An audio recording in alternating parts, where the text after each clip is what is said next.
Greetings everyone, hey, thanks for joining me. This reading is for Meghan and Harry. There's been a lot of speculation, what with the wedding coming up in a couple of weeks I think. It will be a wonderful, bright, happy, royal occasion I'm sure. And let's hope that it is safe from any negative energies that surround it. I have no particular side or perspective that I'm taking this reading from, merely one of interest. A lot of different people have looked into the prospects of their relationship either through astrological guise or means, or through numerology, or many different things, as well as psychic and tarot readings as well. So I thought we would also include one from this end here. So we are using these Morgan Greer cards, and I'm just shuffling them now with the intent for this reading. There are 11 cards involved, so it's quite an extensive reading, and we'll just see what sort of shows up. I'll work through each card as we go through them and explain to you what they mean. So this is for Meghan and Harry, for their relationship, their marriage I guess, and their future potential.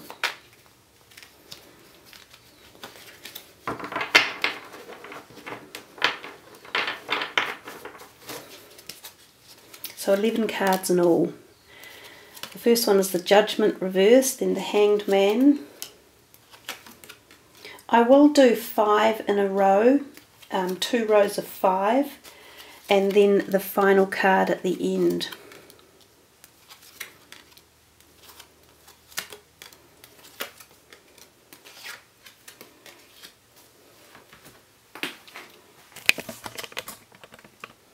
Okay, so you can actually see them all there, although they are a little bit in the distance, but yeah, as I say, it's quite a lot of cards to fit into a reading. So we have a few major arcanas there. The first one up on the top left, the Judgment, then beneath it, the Temperance, then next to that again on the top row, the Hanged Man.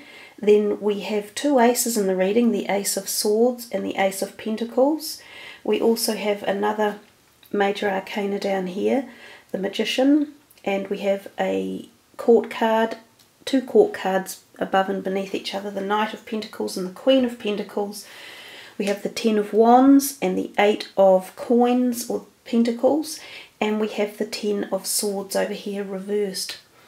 So the meaning, the questions that each card is asking, and remember this is 1, 2, 3, 4, 5, 6, 7, 8, 9, 10, 11. So number 1 is the spiritual compatibility between Harry and Meghan.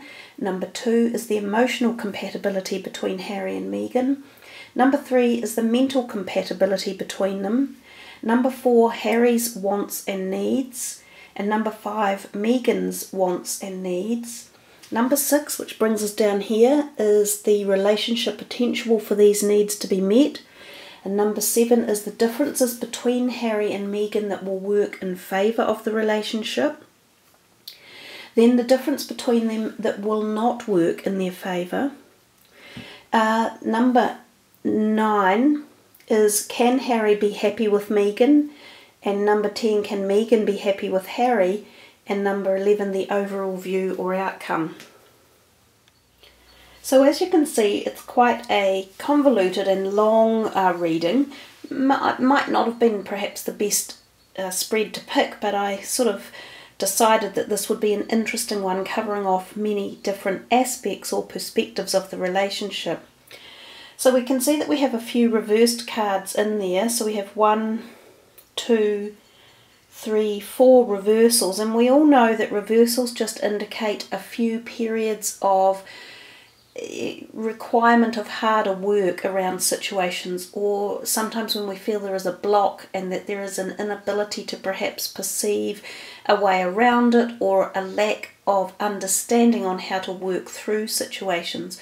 So I think it would bode, like any relationship in today's society, they're no different than really most of us in many ways. They're still humans. They will have work to do on their relationship, but certainly with all of these major arcanas in here, and certainly the first 3 that we see there, they're quite heavy ones in terms of talking about spiritual changes and engagement and a really big shift coming in for both of the people involved. So let's start off with the first card, the top left, Judgment, which is card number 1, which is spiritual compatibility between Harry and Meghan. And we see the Judgment reversed. Well, the Judgment is renowned as one of the most spiritually aware cards in the deck. It is usually when we have an epiphany in our life and we say, oh my God, I realise I've been chasing the wrong rainbow or listening to the wrong dialogue in life, and I suddenly understand this isn't the way I should be. I have a different path, a different lifestyle, a different me to wake up to each day. So in essence, this is happening for them, but it's reversed. So the reversed Judgment card could mean that there has been a jumping to conclusions, and decisions which have been made could have been made hastily. It does suggest to slow down and give more thought to the decision. It can be a time of spiritual awakening. It could mean that literally when it's reversed, when this Judgment is reversed, that things are a fait accompli, like a decision has been made perhaps beyond your control. It was almost like a galactic decision that was coming in here and forming the amalgamation of the two of them into this marriage situation. So spiritual compatibility, I would say it has definitely turned them asunder, turned them upside down. It could have been a set of decisions that has been made very, very quickly as they realise they're walking into this marriage, but I don't think there's any backing out of it at this point now. The second card is the emotional compatibility between them, and we see the Hanged Man. And in fact, when I said he was reversed, of course he's not reversed, he's the right way up. Of course, with the Hanged Man being the right way up, he always points to a crossroads in our life and the merging of something, or the changing of direction, or a stalling taking place. So given this is the emotional compatibility between them, it feels as though both of them are having to meet in the middle. So there is a degree of each of them having to give something away to make this road merge, to become one. Well, we know that Harry in the past has liked his freedom and his sort of wild frolicking ways, and it would appear that to become a married man he's giving that up. And of course Meghan is having to probably step down from her acting career, in which she had that very prominent role in the long-standing TV series Suits. So both of them are giving up a huge amount in real terms to bring this marriage together, to form it. So they are at a crossroads, both of them, in very deep personal levels of their life. This will no doubt have some fundamental issues that they need to work through going forward. It's not easy to give up your individual freedom and your successes. So it's going to be a period of reinventing each other and themselves individually as well. So there's a lot of pressure on this relationship in terms of that perspective, which is more than the average young married couple would be going through. It's the limelight, it's the stardom, it's the fact that they're royalty. So those things do give off a much higher pressure level when everyone is watching your every move. But behind the scenes, they're like a normal young married couple who will be dealing with all sorts of emotional, spiritual and physical needs and wants that have to be blended into the marriage to try and make it work. The third card is the mental compatibility between them, and we have the Knight of Pentacles.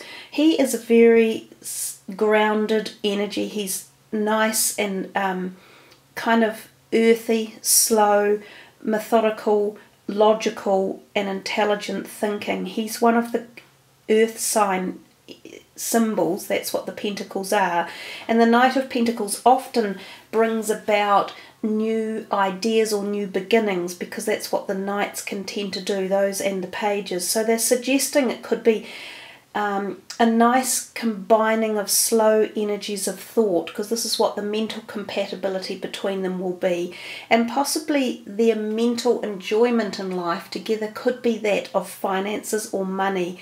Now when we think about it, given that they're royals, some of these financial ideas or money ideas could be tied up in charitable areas of life.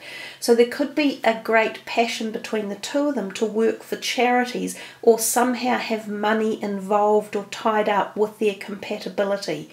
So maybe it's the blending of their two fortunes, because I'm sure that Meghan has her own wealth. So maybe that's part of the compatibility between them. The fact that she hasn't come in as a complete, person with no money at all. And of course we know he has money and wealth from his side of the royalty, obviously. So that seems a compatible area for them. And it could go also in terms of their career. Perhaps the two of them work together, you could say. And again, this could come back to charity work or working together as a royal couple and presenting themselves as a united couple. We'll have to see as time moves forward. The next card, which is the fourth card, is what are Harry's wants and needs? Well, he has the 10 of Pentacles here, and it feels as though that he's coming to the end of a cycle and he wants to not have this burden all on his own, because he's done a lot, he's learned a lot. He has indeed been out there and traversed many different areas. He's been in the Air Force, he's been in Afghanistan on the front, he's been involved in all the mine work in South Africa. He's done so much work, and he's probably one of the more favourite royals in terms of, I guess he's the youngest, so he's kind of keeping up with the youth of society, but he has been doing it all on his own. So I think his wants and needs are that he's ready to offload this whole burden of being on his own. He's moving into the new realm and he's bringing a lot with him. He'll bring a lot of knowledge for her to work with. Like, she's not just coming into this with a rank novice in the royalty realm. Harry is fairly well equipped to perform his duties, but he does want to, I think, share them. He's had enough of shouldering it all on his own. So that's one of his biggest needs. Meghan's wants and needs, the Ace of Pentacles here, is an interesting thing, because it's suggesting to us that possibly she's still looking here at finances or money one way or another. I'm not sure how to interpret that entirely. Yes, I guess as a new princess she will be coming into wealth. It's royal wealth. I'm not sure that you would actually get much of that wealth if you divorced it. And in her own way, she has her own wealth, but perhaps for her financial independence is still relatively important, or it's been something that she has always held in high esteem. She's worked hard in her own life to become a top Hollywood actress, and she will have earned a lot of money. So again, money must be somehow important in their relationship one way or another. So Meghan must have finances on her mind, or what she's going to do with hers, or how they amalgamate them or not amalgamate them, or something along those lines. The sixth card is the relationship potential for those needs to be met. So down here we have what is the potential for the two of these needs up here to be met. And it says it's going to require balance and temperance and patience and hard work. And again, that's logical. It's any new relationship. They haven't known each other for a great many years, and their personal lives, as we say, are on display. So they will have to work quite hard at balancing each other's needs and wants. The Temperance card is just about, again, trying to attain a slightly higher level than just the physical planes within a relationship. So it's connecting at that spiritual realm. It's listening to each other's higher needs, as I say, not just the physical. So there will be a passageway of working through that and being able to temper it and balance it properly. And it will take requirement and effort for that to happen. I've just tilted the blinds so that the sun isn't shining quite so brightly on the cards. And the next card, number 7, is the difference between Harry and Meghan, the differences between Harry and Meghan that work in favour of the relationship. And we have here the Ace of Swords. Well, we know that Meghan was actually married previously and actually did go through a divorce. So I would say that is one of the biggest things in favour, because if she was still married to her previous partner, there would be no royal marriage between Harry and Meghan. So it appears that one of the biggest things in the success of these two is the amalgamation of something that has been previously in another realm. So it's like two components coming together to form one, but at the loss of something or at the cost of something. And one could say it could be at the cost of Meghan's marriage. There's also possibility talk here about her family, so maybe also at the cost of her family. It could be at the cost of her citizenship. Well, I'm not sure whether she will become a British citizen or whether she will stay in American citizenship, but she definitely will be living in America and coming to live in England. So there's success here, but things have to be given away to obtain the success. So it's kind of like a bittersweet, if you like. That Ace of Swords is the one that always suggests things have had to be dropped off out of your life to move on to gain these points of success. This card here, the number 8, is actually differences between Harry and Meghan that don't work so much in their favour. And again, we've got this money thing, and we've got the Queen of Pentacles. So we had these two pentacles right sort of beneath each other, which kind of reiterate again that finances could be relatively important, or money plays a role one way or another. But if this is something that stands between them or causes a problem, it could be, and it's funny that it's a queen, one would assume that the queen is not going to stand between them in any way. It could be an older woman and a female, and it could be an earth sign female, and actually that is the queen as well. Maybe there's some protocol, or there are some issues that perhaps will be changed with Meghan's sort of attitudes and her personality. She comes into royalty, and maybe that puts the heckles up of a few people. So maybe there are some people around her that create a little bit of angst or anxiety or tension. But it would appear that there may be a slightly older woman who could be an earth sign woman who could come between them a little bit one way or another. Now, if it's not the person who comes between them, it could be this financial issue again, which I've said somehow finances seem to play a little bit of a role in the relationship, and I'm not sure how. You'd have to see how the relationship is moving forward over the next months when we come into that. The 9th card is, can Harry be happy with Meghan? And we have here more money, and this is the sign of a person who has diligently kind of worked away and has quite a nice stealth of money banked away somewhere, and they diligently acquire it. So I guess he has acquired it by doing the work he has done, but of course it is inherited money as well because he is royalty. So it's a strange card, that one, to arrive in that position. Can he be happy with her? He seems to be more focused still on doing work, like working, keeping the work going. I don't think Harry will give up his royal duties, so I think he is still determined to be the royal stalwart that he is, the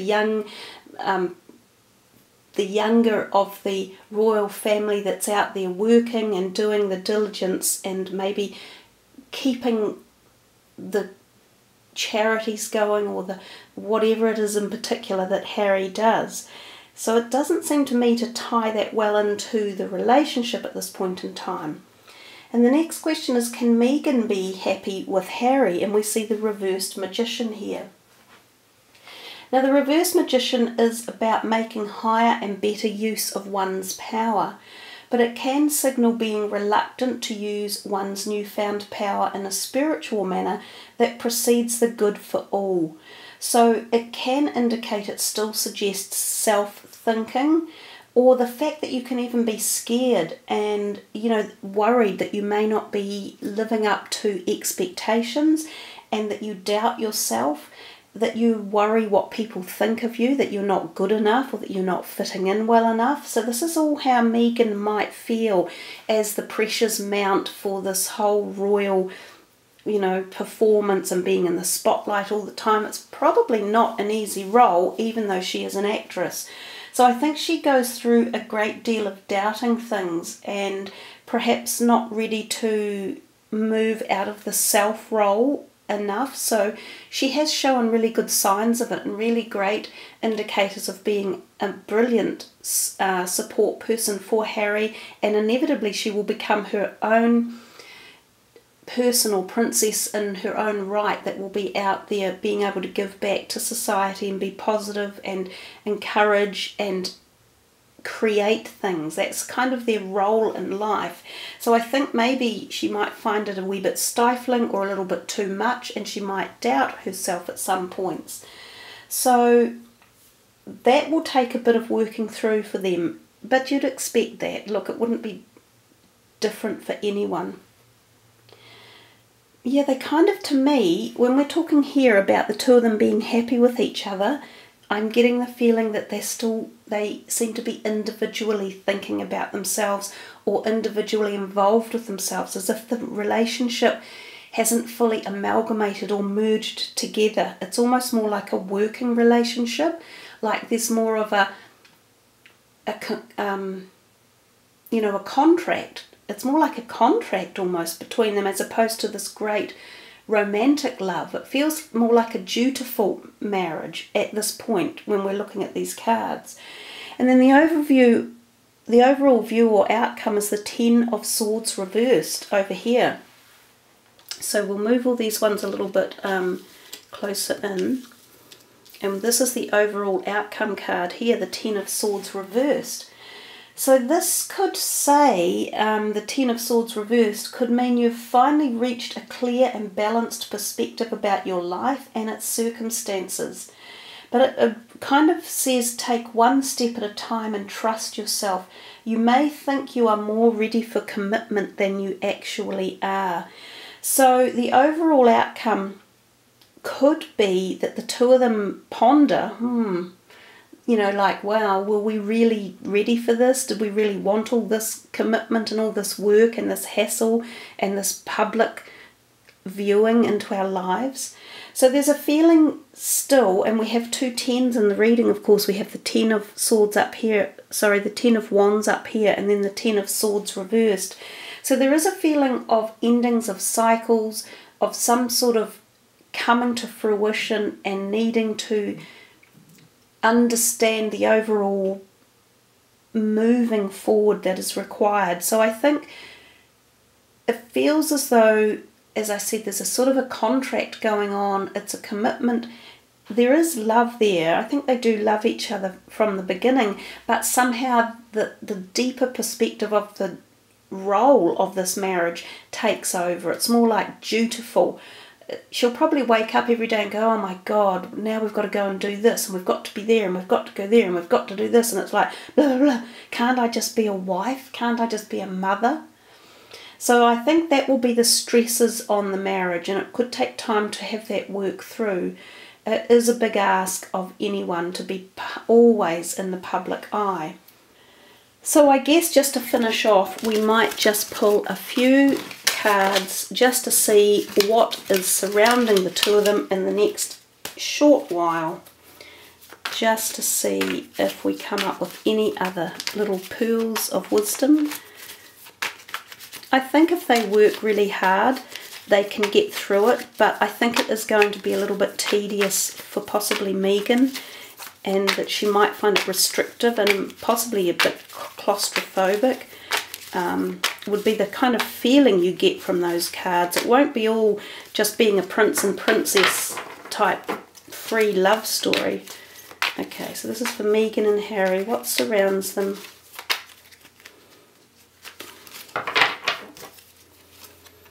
Oh, well, that's nice. That's the sort of thing that you want to see. The Lovers, the King of Pentacles.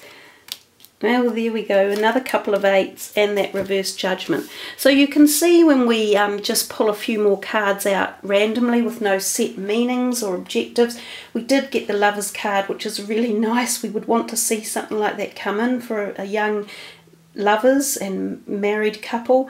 The King of Pentacles is likely to have Harry's energy or perhaps someone around him. It's another king in there. These two cards were already in the reading, so we've sort of discussed that energy and synergy with them. We have another 8 up here, and we have the 8 of Cups, and that's about leaving things behind again. We've talked a little bit about that and the implications it will have on the relationship. So I think we don't need to dig any further. I am pleased the Lovers card came out, which does indicate a little bit of private union between the two of them, which is what we would need to have see or expect in a young love marriage relationship. So there you are, guys. I think they have plenty to work through in the up and coming months leading up to probably a year's anniversary, and we will see how they deal with being on public display all the time. So I'm sure it will be a wonderful spectacle to watch on the 19th of May. Thanks for joining me. Take care. Namaste.